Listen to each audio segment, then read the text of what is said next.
Жамбыл облысы Шу ауданы. Саламатсыздар ма, құрметті оқушылар? Бүгінгі сабағымыздың тақырыбы азимут бойынша қозғалыс.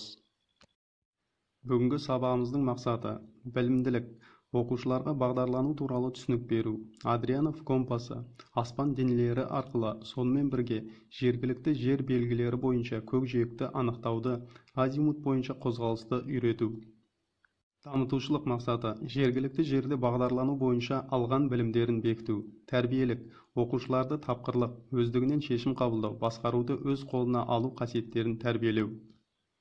Бүгінгі сабағымызда оқушылар нені білуі тиіс? Жергілікті жерде күн арқылы бағдарлау, темірқазық бойынша бағдарлау, магниттік азимутты компас бойынша анықтау.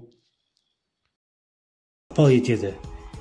Жергілікті заттар мен жер бедерлерін пайдалана отырып, әскерлер жасырын қозғалысты жүзеге асырады.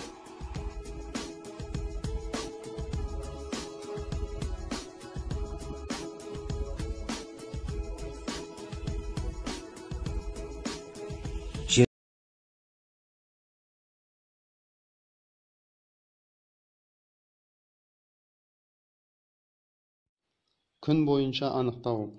Солтүстік жарты шарда күннің ату және бату уақыттары.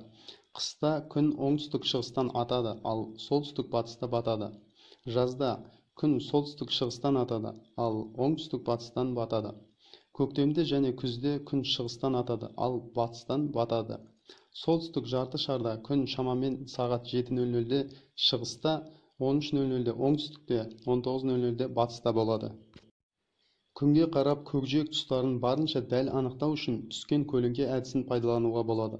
Ол үшін ұзындығы 1 метр шамалас таяқ тауып, оны жазық жерге қадау қажет. Таяқтан түскен көлеңкеге назар салу керек. Көлеңкенің соңғы нүктесіне белгі салып, 15 минуттан соң жаңа орындағы көлеңке ұшын тағы белгілеу қажет. Шығыс-батыс бағыты анықтау үшін белгіленген нүктелерді біріктіру қажет. Бірінші нүкте батыс тұсты көрсетеді. Күн бойынша бағдарлау үшін механикалық қол сағатты да қолдануға болады.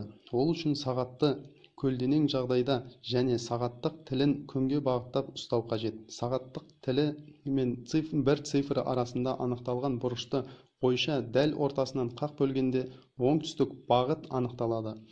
Түске дейін сағат тілі 13:00-ге дейін жүріп өтетін доғасын, ал түстен кейін 13:00-ден кейін жүріп өтетін доғасын бөлу керек. Темірқазық бойынша анықтау. Темірқазық әрдайым солтүстікте болады. Темірқазықты табу үшін орналасуы шөмішке ұқсайтын 7 жұлдыздан тұратын 7 қарақшы шоқ жұлдызын табу қажет. Кейін 7 қарақшы шөмішінің ең шеткі 2 жұлдызынан өтетін түзуді бойлап, осы 2 жұлдыздың ара қашықтығын шамамен 5 рет өлшеп қою керек. Темірқазық екінші кіші аю шоқ жұлдызының ұшында тұрады. Темірқазыққа тік қарап, солтүстік бағытты анықтауға болады. Магниттік азимутты компас бойынша анықтау. Бағыттың магниттік азимутты компас көмегімен анықталады. Ол үшін магнитті нұсқардың тежегішін босату және нұсқардың солтүстік ұшы межеліктегі нөлдік белгіге тура келгенше компасты көлденең жазықтықта бұрады. Сосын компастың жағдайын өзгертпестен көздеу тетіктерін көздеуіш және қарауылдан өтетін көздеу сызығы қаратылған бағытқа сай келетіндей етіп орнатуға қажет. Қарауылға қарсы межелік санақ мәні анықталатын жергілікті затқа бағытталған магниттік азимуттың мәніне сай келеді. Өзің тұрған нүктеден жергілікті затқа бағытталған азимут тура магниттік азимут деп аталады. Кейбір жағдайларда, мысалы, кері жолды табу үшін тура магниттік азимуттан 180 градус айырмашылық жасайтын кері магниттік азимут қолданылады.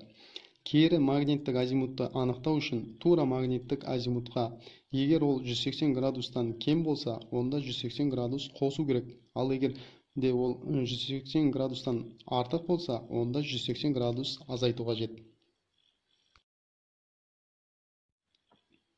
Назарларыңызға рахмет. Сау болыңыздар.